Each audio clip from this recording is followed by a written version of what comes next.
بسم الله الرحمن الرحيم، وصلى الله وسلم على سيدنا محمد وعلى آله وصحبه أجمعين. إلى أن قالوا: ومضت الطريقة من بعد الفقيه المقدم في أبنائه على منهجه ومنواله، ولكن لكونها طريقة تحقيق وأذواق وأسرار جنحوا إلى الخمول والإسرار، فلم يضعوا تأليفا. ومضت الطبقة الأولى على ذلك إلى زمن العيدروس، توفي سنة 864، وأخيه الشيخ علي توفي سنة 892، فاتسعت الدائرة واحتيج إلى التأليف، فظهر من المؤلفات في آداب الطريقة ومعالم السلوك فيها ما يشرح الصدور ويبهج النفوس، كالكبريت الأحمر والجزء اللطيف والمعارج والبرقة وغير ذلك. ولمع من أعلام هذه الطريقة رجال تميزوا عن أقرانهم، ومن سبقهم بالبراعة والتقدم في العلم والعمل، حتى بلغ بعضهم رتب الاجتهاد في الفقه، وظهر على آخرين من عجائب الولاية ما ضارع الأكدمين، كالشيخ القطب عبد الرحمن السقاف توفي سنة 819، الملقب بالمقدم الثاني، وولده الإمام الغوث عمر محضار توفي سنة 833، والقطب العدروس عبد الله بن أبي بكر توفي سنة 865، وولده الأبي بكر العدني توفي سنة 914 دفين عدن. والشيخ أبي بكر بن سالم المعروف بفخر الوجود توفي سنة 992، والشيخ الإمام عمر بن عبد الرحمن العطاس توفي سنة 1072، وغيرهم من جلة الرجال، إلى أن وصلت الطريقة إلى مجدد منارها وناشر أنوارها الإمام شيخ الإسلام قطب الدعوة والإرشاد عبد الله بن علوي الحداد توفي سنة 1132. بسم الله. ترجمة ما يقرأ.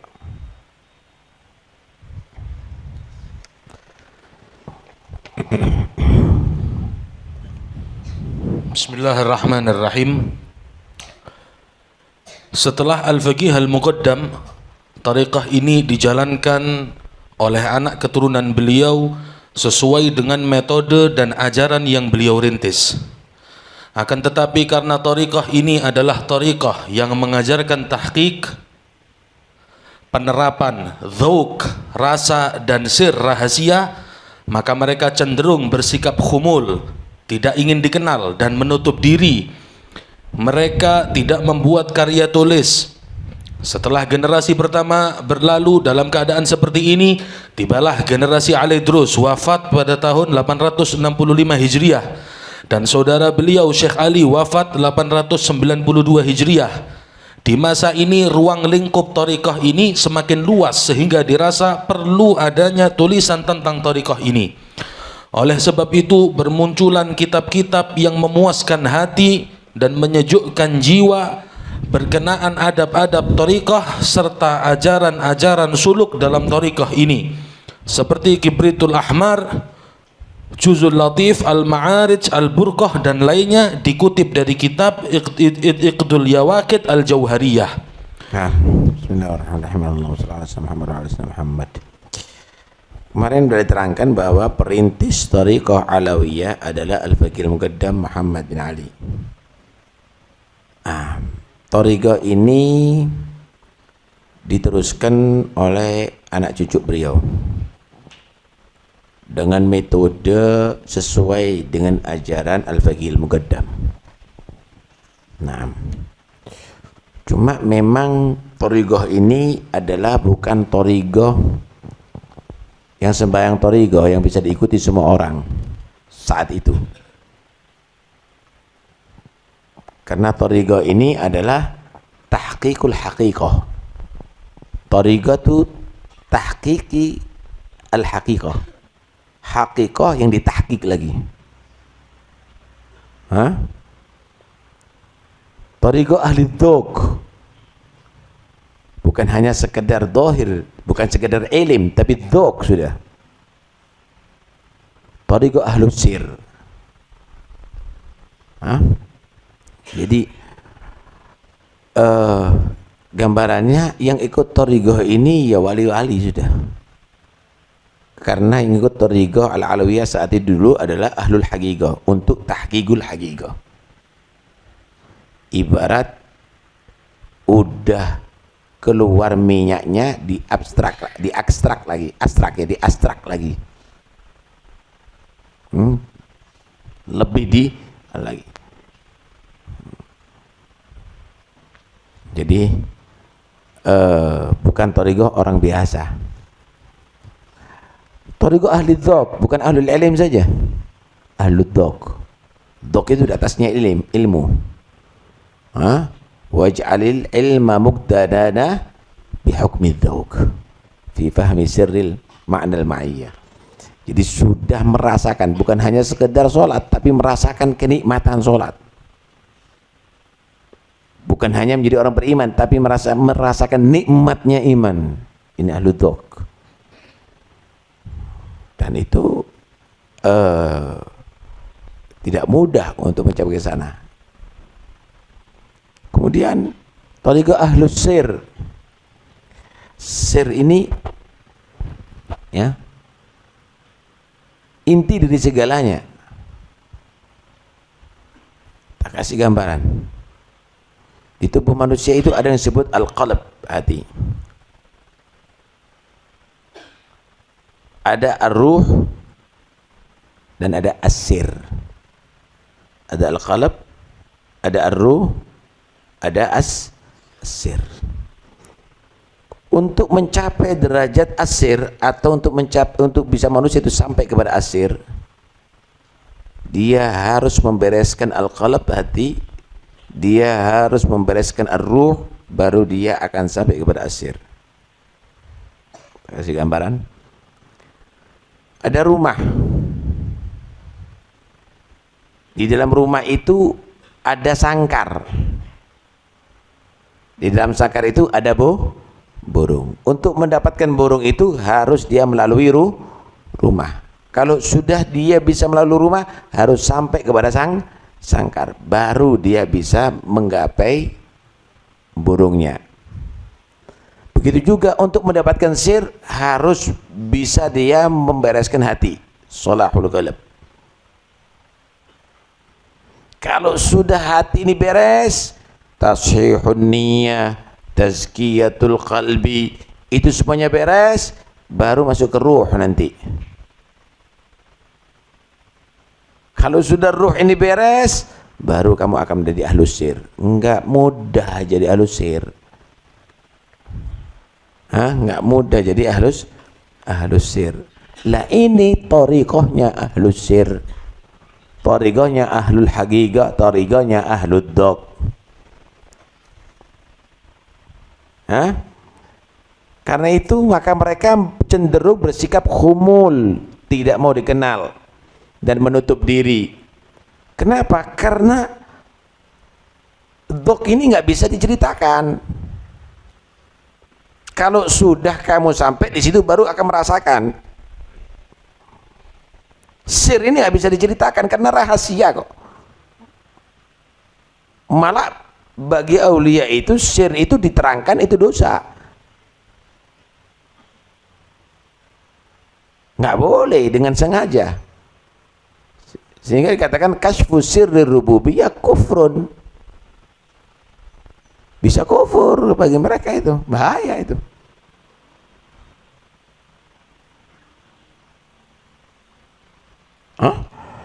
Diceritakan ada seorang inin Nin itu impoten. Dia orang nggak ngerti apa-apa, tapi dan dia impoten. Tanya kepada sahibnya, temennya yang alim, tentang ladzatul jima', kinama kenikmatan berhubungan intim. Rasanya hubungan intim itu gimana? Kenikmatannya bagaimana? Kata si alim ini, kuntu a'rifuka annaka jahilun, walakinnal an a'rifuka annaka jahilun wa ahmaq. Jahil ala jahl. Hah? Dulu yang anak kenal kamu ini orang bodoh aja, nggak ngerti. Tapi sekarang bukan orang yang bodoh juga, bodoh dan tidak tahu diri. Kenapa? Karena ladzatul jima', nikmatnya berhubungan intim itu, dzauq, itu rasa, nggak bisa diceritakan. Ente obati diri kamu sampai kamu tadi itu normal, nggak jadi impoten, kawin baru tahu rasanya.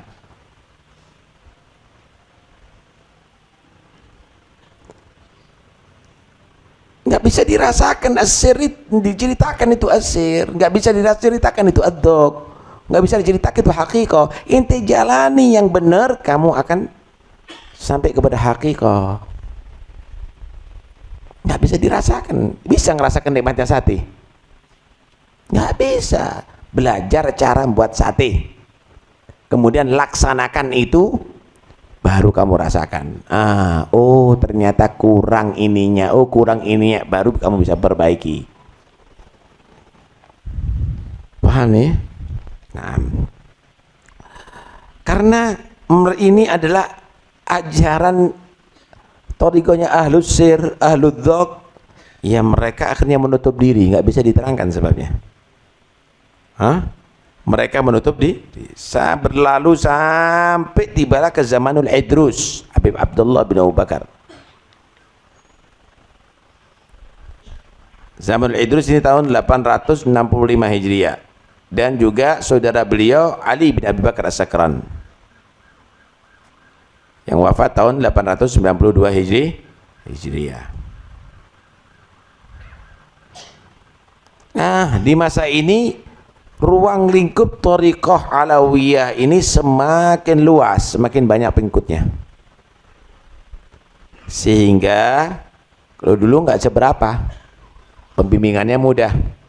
Mereka tidak membuat kitab, tapi membuat rijal, membuat panutan-panutan, membuat berkarya, bukan tulisan tapi berkarya untuk mengeluarkan ulama-ulama besar. Zamannya Idrus, wah ada sudah di beberapa daerah, maka mulailah terjadi karya tulisan. Jadi Fagil Muqaddam, Abdurrahman As-Sagaf, gak ada karya tulisan sampai ke zamanul Idrus, Habib Abdullah dan saudara Habib Ali ibnai Abu Bakar bin Abdurrahman As-Sagaf bin Muhammad Maulid Dawilah, mulai terjadi karya, ada di situ tulisan. Nah, di situ mulai bermuncullah kitab-kitab. Nah, jadi mereka tidak sibuk dengan menulis dulu itu, sibuk dengan mencetak manusia. Sehingga Masya Allah keluar kutub-kutub yang luar biasa. Tapi karena sudah lebih luas, maka mulai mereka menulis. Ya? Mereka akhirnya menulis luar biasa. Masya Allah, tabarakallah. Banyak sekali karangan yang mengajarkan suluk dalam thariqah ini. Perhatikan baik-baik. Manusia itu untuk masuk thariqah harus menjadi salik.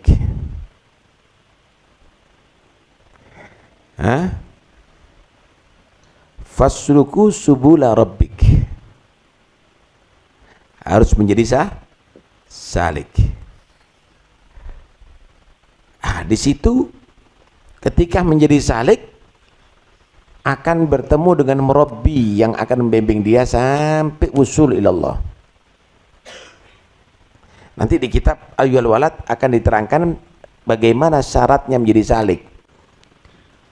Nggak asal masuk thariqah begitu aja, nggak asal dibimbing suruh itu suruh ini, dijadikan salik dulu, karena itu ada syekhut taslik namanya. Syekhut taslik.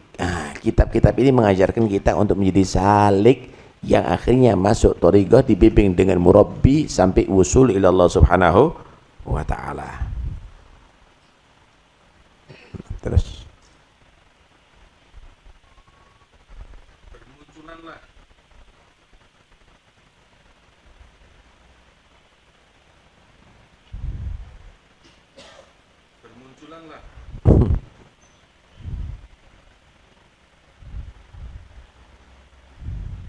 bermunculanlah sosok-sosok cemerlang di antara tokoh-tokoh thariqah ini yang memiliki keistimewaan di antara tokoh sezamannya dan pendahulunya dengan kecerdasan dan keunggulan dalam ilmu dan amal.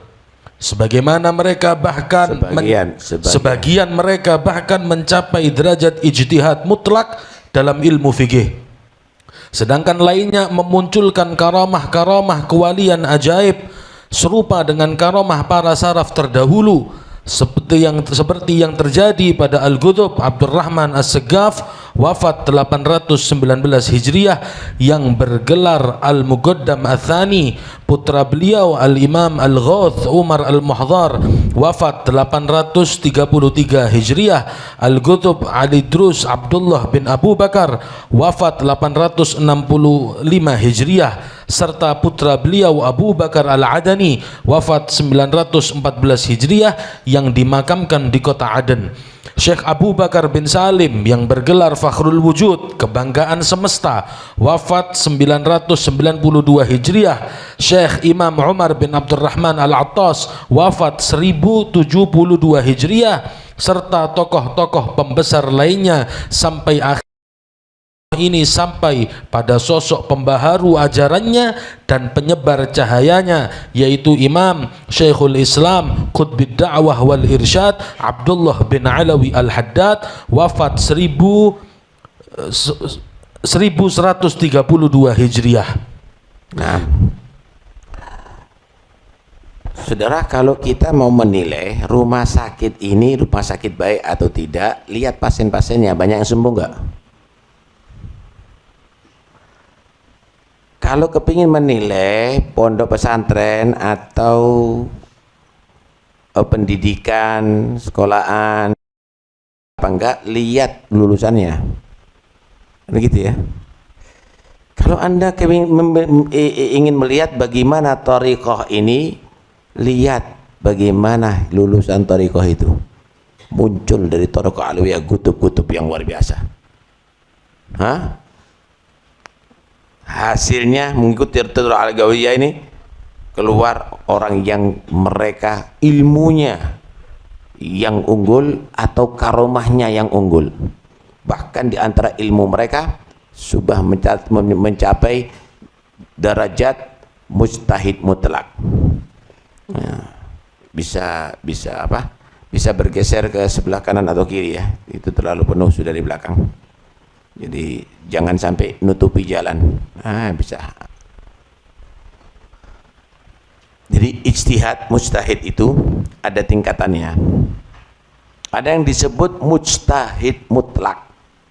Ini mujtahid mutlak ini nggak perlu imam lagi karena dia seorang imam yang bisa mengambil istimbat langsung dari Al-Quran dan hadis. Ini namanya mujtahid mutlak. Ini ilmunya harus tinggi. Di antara mereka sudah mujtahid mutlak gitu. Ada yang disebut mujtahid madhab, ada yang disebut mujtahid fatwa. Tingkatannya itu ada. Nah, tingkatannya ada. Ini ke derajat yang tertinggi sudah sampai keilmuannya. Ada yang nampak karomahnya. Karomah itu kejadian yang luar biasa yang Allah timbulkan, munculkan daripada hamba-hamba pilihannya para aulia. Kalau hamba-hamba pilihannya para nabi, itu kejadian disebut mukjizat.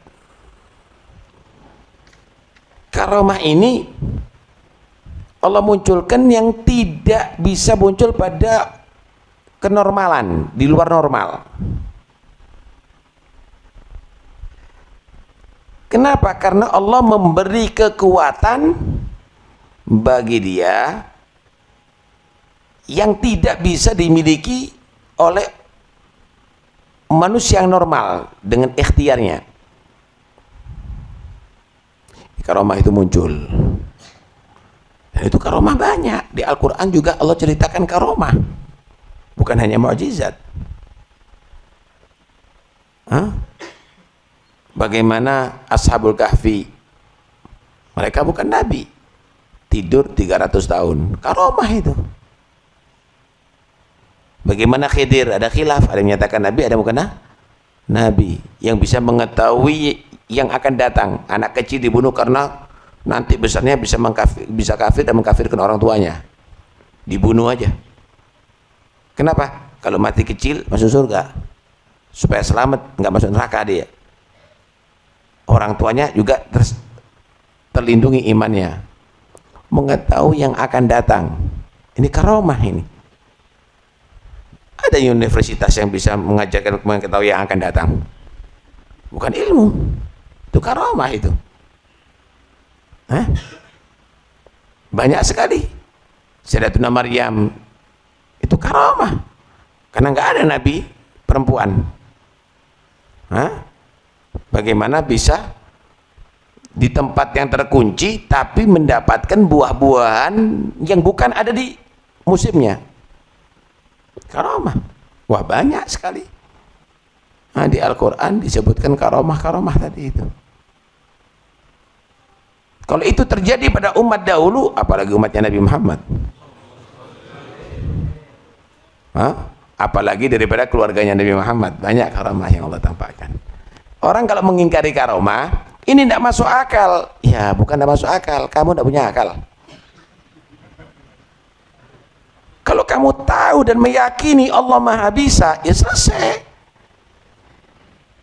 Ibn Ruslan mengatakan batas karomah itu begini: wal auliya dawu karamatin rutab wa man tahu li waladin min ghairi ab. Semua mukjizat pada nabi itu bisa terjadi pada wali kecuali satu. Kecuali satu, yaitu anak lahir dari perempuan tanpa suami. Itu Nabi Isa alaihissalam. Karena itu kalau ada perempuan hamil, saya ini seperti Sri Maryam Korowis. Ini termasuk karomah? Enggak. Ngandui bojo zina itu berarti. Paham ya?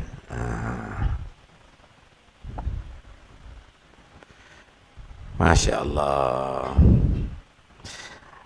Terjadi karomah dan ilmu yang luar biasa seperti terjadi pada Habib Abdurrahman As-Saggaf yang disebut Al-Muqaddamil Ats-Tsani.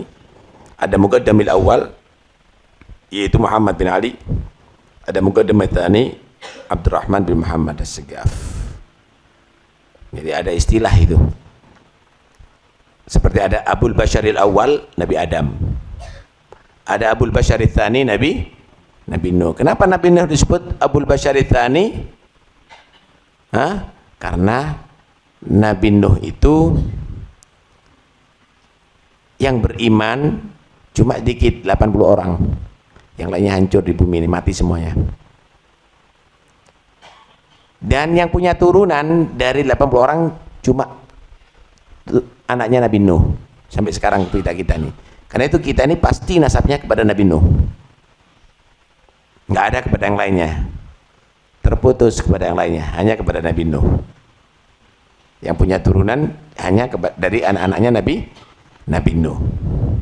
Karena dikatakan Abul Basharil Tsani, bapaknya manusia yang nomor 2. Yang nomor 1 Nabi Nabi Adam alaihi wassalam. Muqaddam misal awal faqil muqaddam. Ini Syekh Tariqah, muqaddam awal muqaddam. Atsani adalah Abdurrahman As-Segaf. Karomanya luar biasa, ya. Naam. Kemudian muncul setelah itu putra-putra beliau. Di antaranya Umar Al-Muhdar. Ada Abu Bakar As-Sakran, ada Umar Al-Muhdar. Ini Umar Al-Muhdar luar biasa. Karomahnya luar biasa, istiqomahnya luar biasa. Punya anak putri namanya Aisyah. Karena itu, jangan alergi kalau nama Aisyah. Anaknya Umar Al-Muhdar ada Aisyah. Inti yang tahu sejarah, ini nggak tahu sejarah gitu. Punya anak namanya Aisyah. Hebat ini Aisyah ini. Putri daripada seorang gutub Umar Al-Muhdar, Umar bin Abdurrahman. Dikawin dengan laki-laki gutub Abdullah Al-Idrus. Punya anak gutub Abu Bakar Adni. Kalau ada perempuan gutub mungkin jadi perempuan gutub, kan nggak ada. Gutub itu kedudukan yang harus dipegang oleh laki itu, ya. Dia khalifah dia.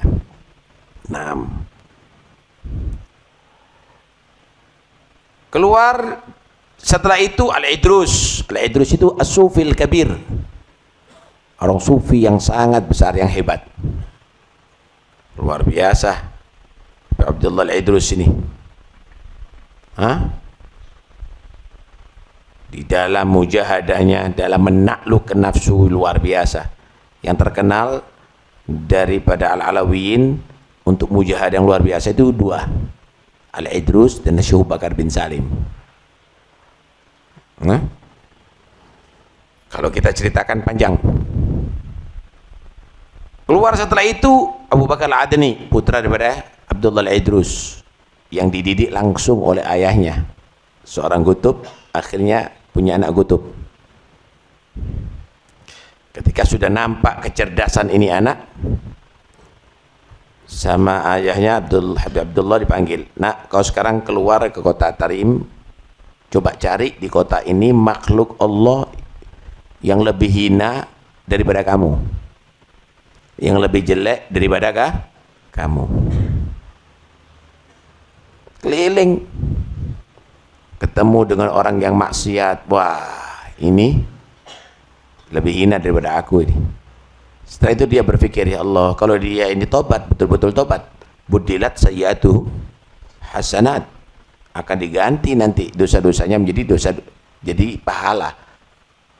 Belum tentu juga aku matinya husnul khatimah. Astagfirullahaladzim. Gitu. Sampai ketemu orang yang minta-minta. Wah, aku yang ngasih. Al-yadul ulya khairum minal yadi sufla. Tangan yang di atas pemberi itu lebih baik daripada tangan yang di bawah penerima. Tapi setelah itu dia berpikir, ini orang lebih tua dari aku, sholatnya lebih banyak, baca Qurannya lebih banyak, zikirnya lebih banyak, game lebih banyak. Astagfirullahaladzim. Sampai ketemu anjing. Binatang najis lagi. Mughalladh kalau madhab Syafi'i. Manusia. Dia berpikir, ya Allah, kalau aku husnul khatimah masuk ke surga, aku lebih baik daripada anjing ini. Tapi kalau aku husnul khatimah masuk neraka, anjing lebih baik daripada aku. Pulang tak bawa apa-apa. Duh, ada yang kamu temukan yang lebih hina dari kamu? Setelah aku keliling Abah, ternyata anakmu adalah yang paling hina di kota ini. Kata orang tuanya, sekarang kamu sampai sama Allah. Merasa lebih hebat daripada yang lainnya. Dengan berharap usul ilallah. Masya Allah. Keluar juga dari tariqah madrasah, tariqah Alawiyah ini, Syekh Bakar bin Salim. Syekh Bakar bin Salim masa mudanya Dia berangkat dari Lesik, rumah tempat tinggalnya, berangkat ke Tarim setiap malamnya. Tujuannya adalah untuk ngisi tempat wudhu di seluruh masjid di kota Tarim, mulai dari Lesik sampai kota Tarim. Bukan hanya tempat wudhu, tapi juga tempat minumnya binatang-binatang. Nggak ada pompa dulu, dia yang ngerek sendiri, dipenuhi. Setelah itu sholat 2 rakaat. Padahal di kota Tarim itu masjidnya ada 360 masjid, mungkin ratusan masjid. Setiap malam, kadang-kadang kakinya berdarah-darah, khidmat untuk umatnya Nabi. Begitu. Karena itu kalau jadi sayyid, jadi ustadz, jadi tokoh agama, jadi kiai, jadi habib, jangan minta dihidmati. Kamu harus khidmat. Nih dari Syekh Abu Bakar bin Salim, khidmat sama umatnya Nabi itu sama dengan khidmat kepada Nabi. Diangkat derajatnya oleh Allah. Nggak ada ruginya kalau khidmat sama umatnya Nabi. Nggak ada ruginya. Nanti nabinya yang akan menjadi saksi. Masya Allah. Setiap hari tidak kurang 500 orang yang dijamu di atas rumahnya, ngepul terus dapurnya. Kalau kita kan ngasih wafer sama tamu, daging. Masya Allah, Syekh Bakar bin Salim. Wah, udah isya ini. 15 tahun tawadhu, ngedepi semua tamu, tua, muda, semuanya duduk dalam seperti dalam keadaan tawarruk, seperti tasyahud akhir. Tawadhu. Enggak seperti anak ini duduk di kursi ini. Ya, anak duduk di kursi bukan kenapa, supaya kelihatan lah semuanya. Masa ustadznya di sumur yang ngaji, kemudian muridnya ada di loteng, kan bingung ini nanti.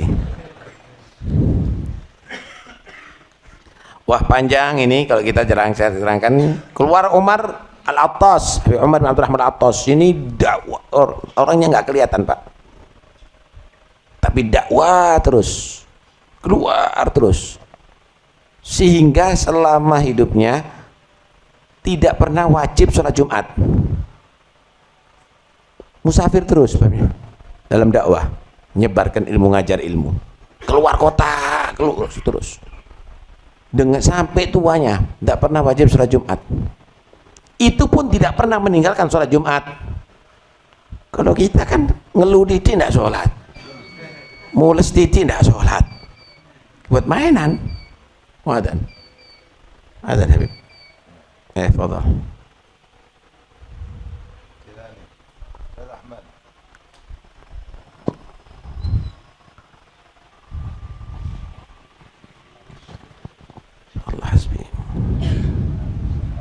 Subhanallah, alhamdulillah, wa la ilaha illallah akbar, wa la hawla wa la quwwata illa billahil azim. Allahumma shalli wa sallim wa barik ala sayyidina maulana Muhammad. Allahumma ya karim. Allahu akbar, Allahu akbar. Allahu akbar. Allahu akbar, Allahu akbar. Allahu akbar. Asyhadu an la ilaha illallah. Asyhadu an la ilaha illallah. أشهد أن محمد رسول الله. أشهد أن محمد رسول الله. حي على الصلاة. حي على الصلاة.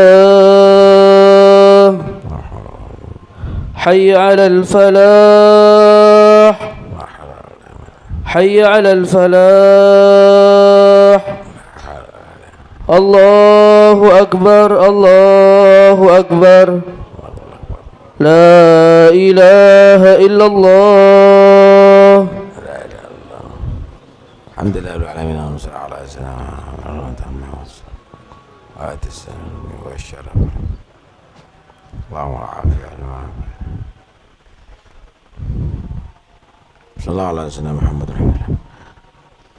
Ini lulusannya nih. Ini pengikut tokoh-tokoh thariqahnya. Sampai pada zaman Abdul Haddad. Abdul Haddad menilai, waduh, kalau thariqah Alawiyah ini harus ahlul haqiqah, ahlul dok semuanya. Ahlul sir semuanya. Kasihan ini, kapan mereka bisa menjadi ahlul haqiqah? Diperingan, ditajdid thariqah Alawiyah sama Abdul Haddad. Yang asalnya thariqatu ahlil haqiqah untuk tahqiqil haqiqah, thariqatu ahlid dok, thariqatu ahli ahli sir, maka Al Habib Abdullah bin Alwi Al Haddad menjadikan thariqah ini menjadi thariqatu ahlil yamin. Thariqatu ahli yamin, gimana orang yang salik bisa menjadi ahli haqiqah, diperingan. Bisa menjadi ahli sir, bisa menjadi ahli dok. Nah, insyaallah akan kita jelaskan pada pertemuan berikutnya. Wallahu a'lam. Bismillah. Migra, tafadhal.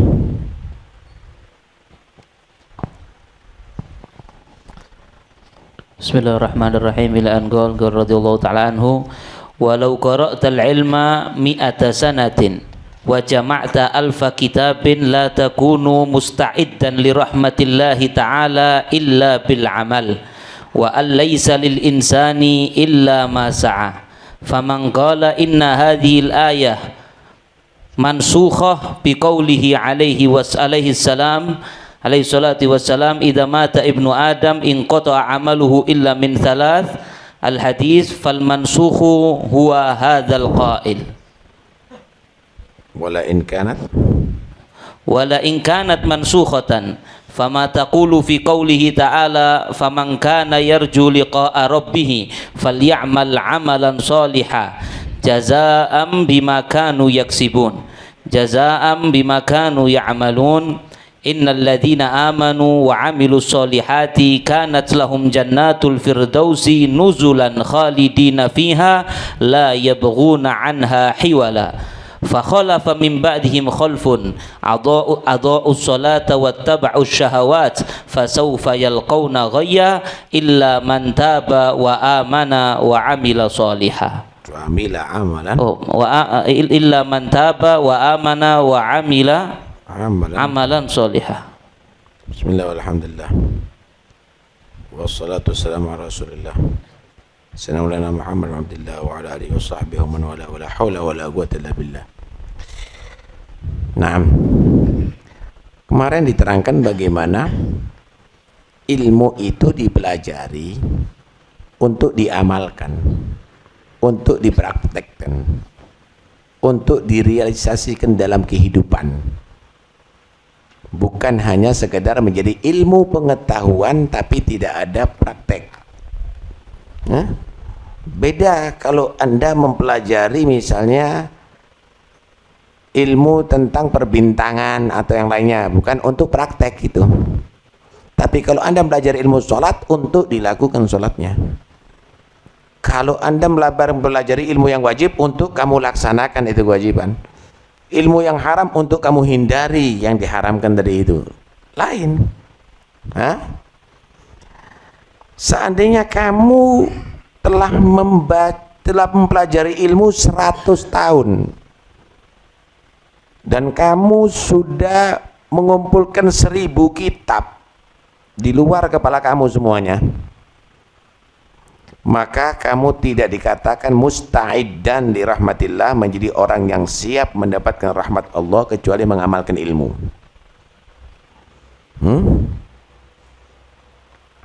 Saudara, rahmat Allah itu pasti diturunkan oleh Allah, saudara. Inna rahmati sabagat ghadabi wa ana arhamur rahimin. Cuma yang bisa menerima yang musta'id, yang siap.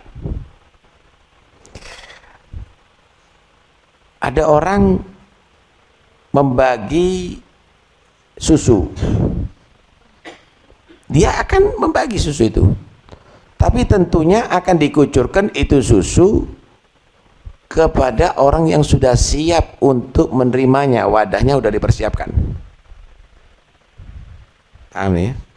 Kalau wajahnya sudah siapkan dalam arti bersih, jernih, nggak bocor, kuat, diisi. Tapi kalau wadahnya nggak disiapkan, bisa berarti wadahnya ditengkurapkan, atau wadahnya bocor semuanya, atau kotor misalnya, nggak mungkin akan dituangkan susu. Ini majelis yang kita niat i'tikaf. Ini masjid tempat turunnya rahmat Allah. Ini majelis ilmu tempat turunnya rahmat Allah. Saat antara maghrib dan isya, saat-saat tempat turunnya rahmat Allah. Ini rahmat akan diberikan kepada kita. Cuma kita ini harus musta'id, harus siapkan untuk menerima rahmat. Apa? Hati kita. Ala inna lillahi fil ardi aniyah. Allah itu punya wadah-wadah untuk menerima rahmat, ilmu, barakah darinya di bumi ini. Wadah itu harus yang terbaik. Fa khairuha aslabuha wa asfaha wa aragguha. Sebaik-baik wadah itu yang paling bersih, yang paling kuat, yang paling murni, yang paling jernih. Kuat apa? Kuat yakinnya. Itu hati. Hati manusia ini yang akan siap menerima rahmat dan lain-lainnya ini. Wadah untuk menerima rahmat Allah. Yang paling kuat, kuat yakinnya. Yang paling bersih, bersih daripada kotoran hati. Yang paling jernih, jernih daripada sifat-sifat yang tidak baik. Pantas layak. Inti ada di dalam Ka'bah, kalau hati kamu itu tertutup, nggak akan dapat rahmat. Nggak akan dapat rahmat. Karena itu, jadilah orang yang musta'id, yang siap untuk mendapatkan rahmat Allah. Ini majelis ilmu tempat turunnya rahmat, tapi la takunu musta'iddan. Sekalipun kamu baca kitab 1000 kitab, ratusan tahun kamu mencari ilmu, la takunu musta'iddan, kamu tidak mungkin menjadi orang yang siap li rahmatillah, untuk menerima rahmat Allah, illa bil amal, kecuali sudah mengamalkan ilmu. Paham ya? Karena itu dikatakan wa alaysa lil insan illa ma sa'a. Tidaklah ada bagi manusia kecuali apa yang ia sa'a, usaha. Sa'a yas'a sa'yan, tasabbaba yatasabbabu tasabbuban. Ada orang mengatakan ini ayat mansukh dengan dibatasi. Yang manfaat bagi manusia itu kalau mati cuma 3, kan itu ya. Ayat itu mansukhoh dengan hadits ini yang jadi nasikh. Kata Imam Ghazali, al-ghail mansukh. Yang berpendapat seperti itu yang mansukh. Bukan. Saya mau tanya, misal ada acara haulnya al-arif billah wali min awliyaillah. Di situ orang baca Quran, di situ orang berzikir. Sebabnya apa orang itu baca Quran? Sebabnya karena dia seorang yang soleh, seorang yang dekat kepada Allah. Ini termasuk sa'yahu, usahanya dia menjadi orang soleh sampai membuat orang bisa membaca Al-Quran segitu banyak. Ini masuk wa an laysal insan illa ma sa'a, ay ma tasabbab. Karena kesolehan dia akhirnya menjadi sabab orang-orang tadi itu berbuat soleh. Paham nih? Karena itu kalau memanai harus persis, jangan dipersis-persiskan, harus persis. Kalau persis itu maksakan takalluf namanya. Sa'ayas'a itu tasabbaba ya tasabbabu. Kalau memang ayat itu mansukh dengan hanya 3 saja, amal yang manfaat setelah mati itu, maka ayat-ayat untuk kita beramal selain 3 itu nggak bisa dong, nggak bisa begitu. Faman kana yarju liqa'a rabbih, siapa orang yang dia berharap liqa'a rabbih wa huwa radin anhu, bertemu dengan Tuhannya dan Allah ridha kepada dia, falyamal amalan salihah wa la yusyrik bi ibadati rabbih, hendaknya dia beramal soleh dan jangan menyekutukan amal soleh dengan yang lainnya, artinya jangan ada tendensi riya atau untuk kepentingan duniawi. Akhirnya amal soleh dibuat alat untuk mendapatkan keberuntungan duniawi. Itu nggak benar. Jazaa'an bima kanu ya'malun, mendapatkan balasan dengan apa yang diamalkan oleh manusia. Jazaa'an bima kanu yaksibun, dengan usahanya manusia. Banyak ayat-ayatnya. Dah, hanya ilmu aja tanpa amal. Terus apa ini ayat-ayat ini? Amalan solihah, jaza' ma kanu ya'malun, jaza' ma kanu yaksibun, innal ladzina amanu wa 'amilus solihat, orang beriman dan amal soleh, kana lahum jannatul firdausi, kanat lahum jannatul firdausi, dia akan ditempatkan surga firdaus. Ente turut tok yo jannatul firdaus, dikasih villa ndak mungkin di dunia. Wakif jannatul firdaus, ingin masuk jannatul firdaus, innal ladzina amanu wa 'amilus shalihat kanat lahum jannatul firdausi nuzula illa man taba wa amana wa amila amalan salihah. Beramal soleh, bukan hanya tobat tok, tobat, beriman dan beramal amal soleh. Jadi di situ bukan hanya sekedar iman, tetapi harus dibarengi dengan amal. Bukan hanya sekedar ilmu, tapi harus dikompliti, diteruskan dengan amal. Kira-kira kalau kamu mendapatkan sapi yang males, nggak mau ngeret, nggak mau mikul, regut, minta makan terus, asan dipotong ini sapi, mayan pak ini. Lah terus Allah melihat kamu nganggur terus, keluyuran terus, ndak ada amalnya, masuk surga firdaus lagi. Apa nilainya itu jannatul firdaus dengan amalan kamu kalau begitu? Seakan-akan keranjang sampah itu jannatul firdaus. Pikir baik-baik.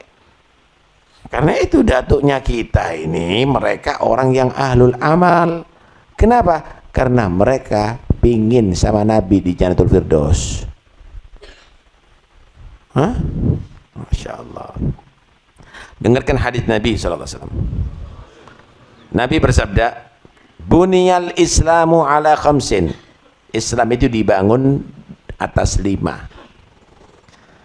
Pertama, menyatakan syahadatu an la ilaha illallah wa anna muhammadar rasulullah. Kita paham. Wa iqamus shalah, mendirikan salat. Mendirikan salat termasuk amal apa enggak? Tanpa sholat bisa masuk surga. Islamnya mana? Islam ini ditegakkan untuk amal. Iqamus sholat, bukan ilmu sholat saja, ilmu tentang masalah sholat tapi tidak sholat. Iqamus sholat, menegakkan sholat. Ya tentunya ilmu, kemudian dia sholat. Wa ita'uz zakat, mengeluarkan zakat, bukan ilmunya zakat aja, dikeluarkan itu zakat, ada amal. Wa shaumi Ramadan, bukan hanya ilmunya puasa, juga melaksanakan puasa, amal. Wal haji bagi yang mampu, itu juga amal, bukan ilmunya haji saja. Ngerti ilmunya haji, luar biasa mendetail, tapi tidak haji. Rukun Islam itu pengamalan, bukan hanya sekedar ilmu. Paham ya? Nah, renungkan baik-baik bahwa di sini semuanya menekankan amal, amal, amal, amal, amal. Dan amal itu yang sekiranya menjadi sebab orang beramal setelah kamu. Paham nih? Tak ulangi lagi. Amalnya kamu itu jadikan menjadi sebab setelahnya kamu itu orang itu mengamalkan terus setelah kamu. Jadi ustadz diteruskan sama muridnya. Kaderisasi harus ada. Hah? Jadi orang tua diteruskan sama anaknya. Kaderisasi harus ada. Ojo engko nerusno sing ndak. Joget, istiqomah futsal, ya silahkan. Tapi bukan dikader untuk itu, kader untuk amal soleh. Ya sekali-kali bolehlah kita main. Istiqomah main itu opo nilainya hidup ini, saudara? Hah? Bah Panjasari, dalilul a'mali aktsar wal iman, al iman itu qaulun bil lisan wa tasdiqun bil janan wa amalun bil arkan. Iman itu diucapkan oleh lisan,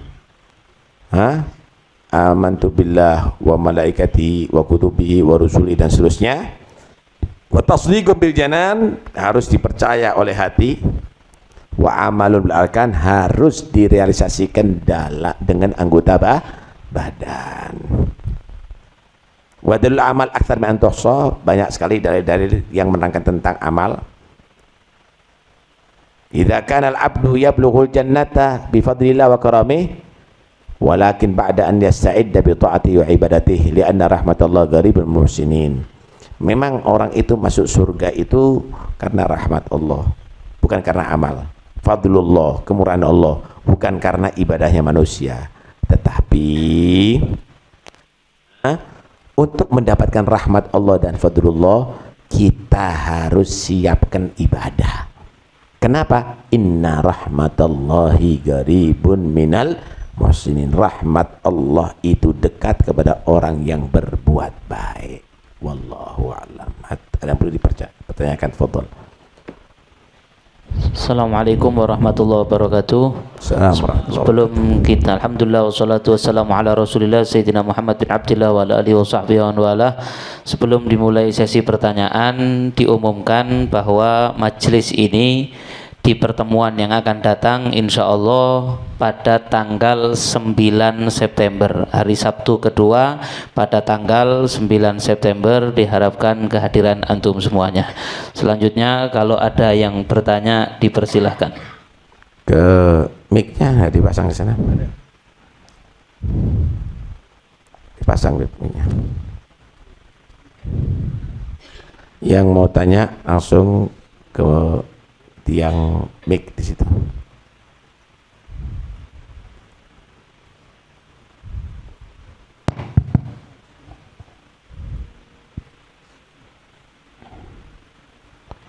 La ilaha illallah Muhammad Rasulullah.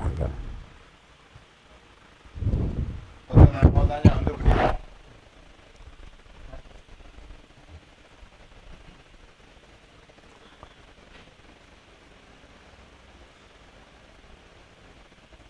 Assalamualaikum warahmatullahi wabarakatuh. Waalaikumsalam. Permisi, sebelumnya Bib, saya mau tanya tentang diri saya. Saya mulai mengenal pentingnya belajar ilmu Islam tahun 2021 di kala corona. Datanglah ke majelis ilmu, dan tahun 2022 itu sudah mulai masuk kuliah lagi. Akhirnya terbatas untuk istiqomah datang ke majelis ilmu, sehingga saya juga memutuskan untuk belajar online lewat YouTube maupun platform belajar. Yang saya ingin tanyakan, saya mohon pengarahan dan juga bimbingannya dalam belajar dan nasihat-nasihatnya dalam saya yang mengalami keterlambatan dalam belajar ilmu. Dan pertanyaan yang nomor 2, bagaimana kita menghindari kepada oknum-oknum ulama yang mereka mengatakan kebenaran namun mereka gunakan untuk kebatilan, seperti contohnya mereka tidak mau mengikuti indahnya memahami perbedaan para ulama, dan juga suka mereka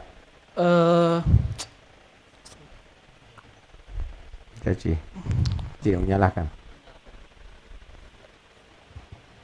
Sehingga kalau kata sekarang kita secara tidak sadar didoktrin dengan perkataan-perkataan mereka yang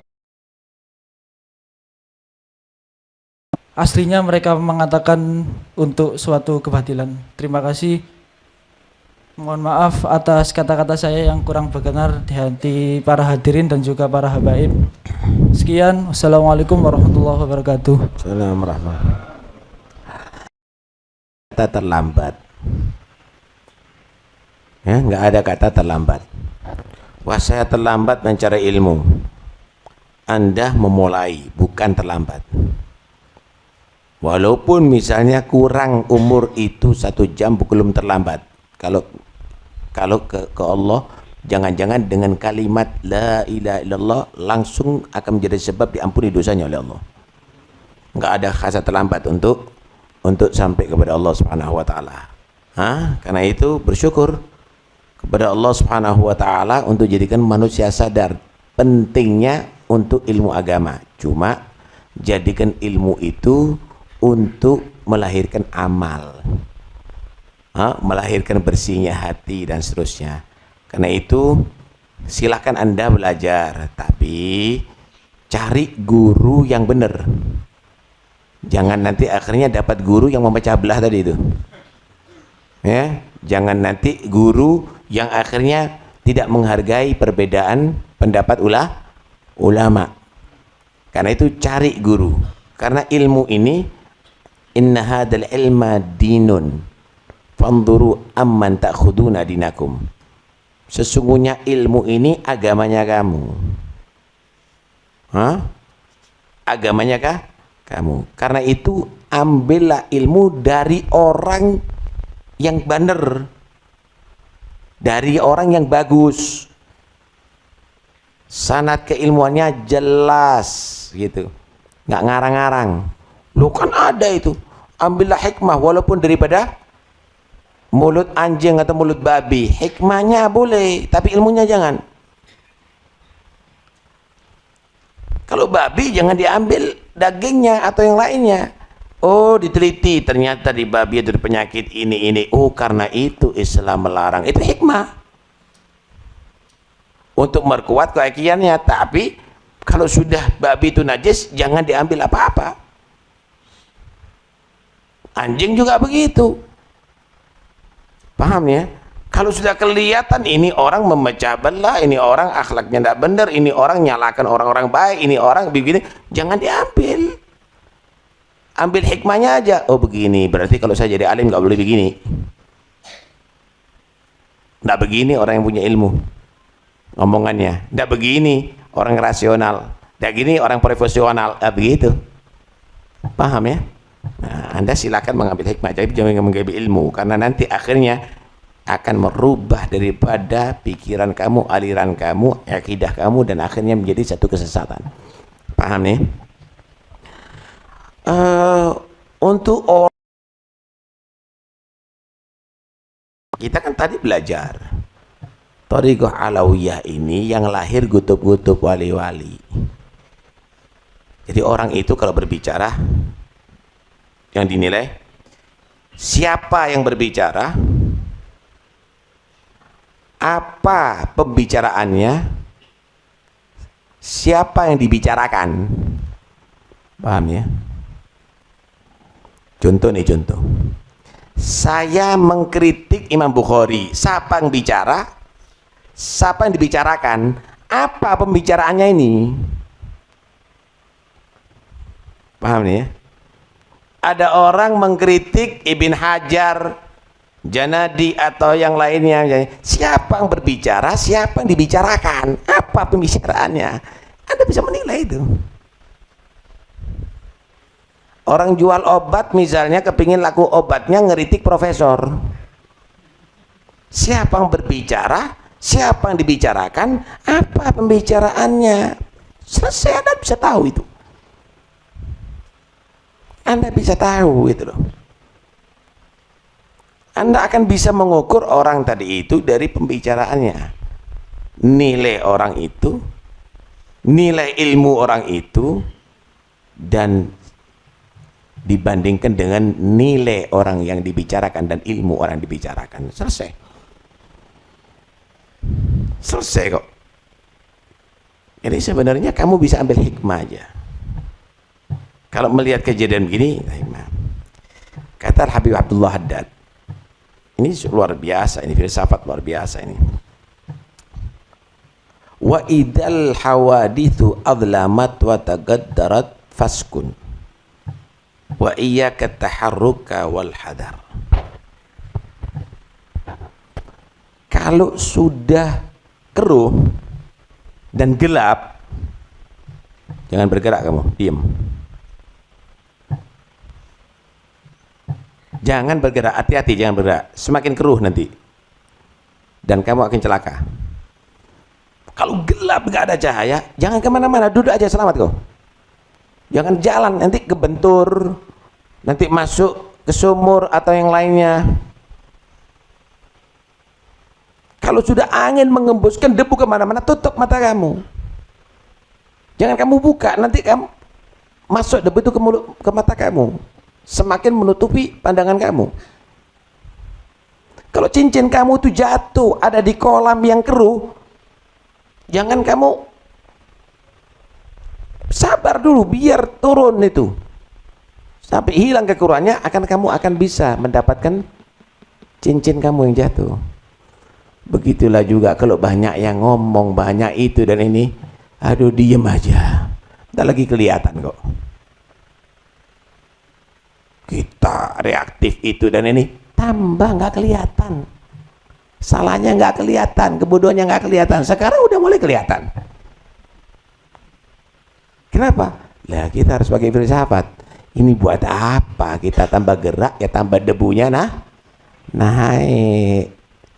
Air yang keruh tambah keruh. Harus cerdas kita. Paham ya? Udah kita terus aja begini.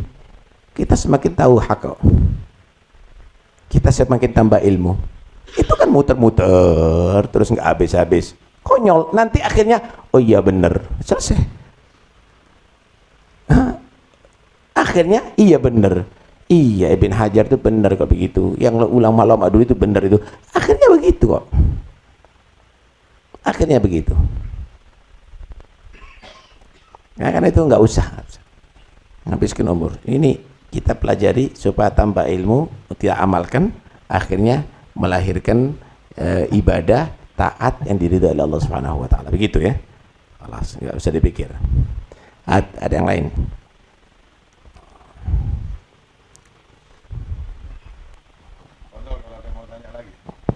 Silahkan untuk penanya berikutnya. Kalau memang ada, kalau nggak dipaksa, ya, kalau ada yang sudah jam 7:04 ini. Cukup ya? Cukup. Ini berarti sudah memang agak lama sih. La ilaha illallah al-mawjud fi kulli zaman.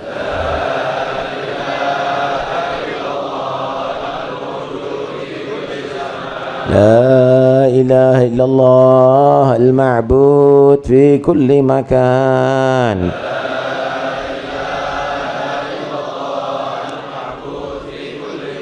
لا إله إلا الله المذكور بكل لسان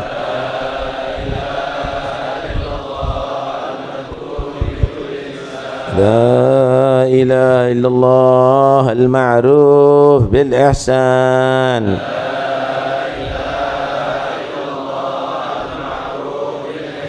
لا إله إلا الله كل يوم هو في شان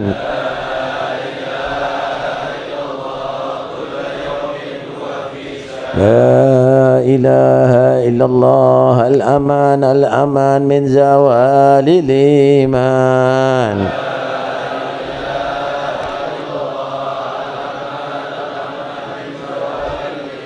ومن فتنة الشيطان يا قديم الإحسان كم لك علينا من إحسان إحسانك القديم يا حنان يا منان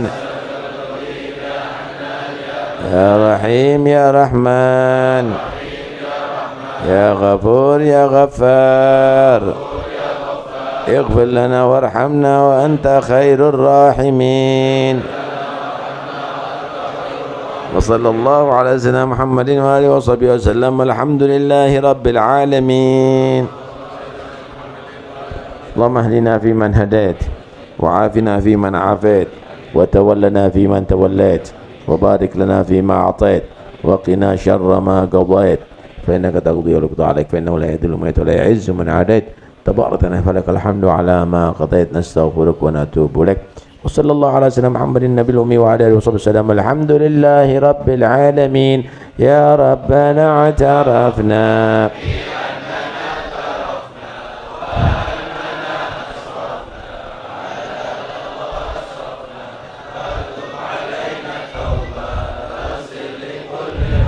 بسم الله.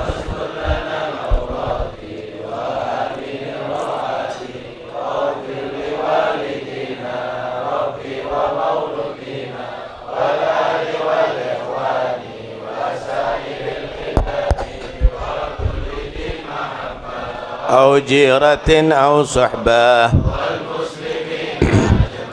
أمين ربي اسمع فضلا يا رب لا باكتساب منا بالمصطفى الرسول كل سولي عليه عد الحب وآله والصحب عدد طاش السحب. سبحان ربك رب العزة عما يصفون وسلام المرسلين والحمد لله رب العالمين. بسر الفاتحة.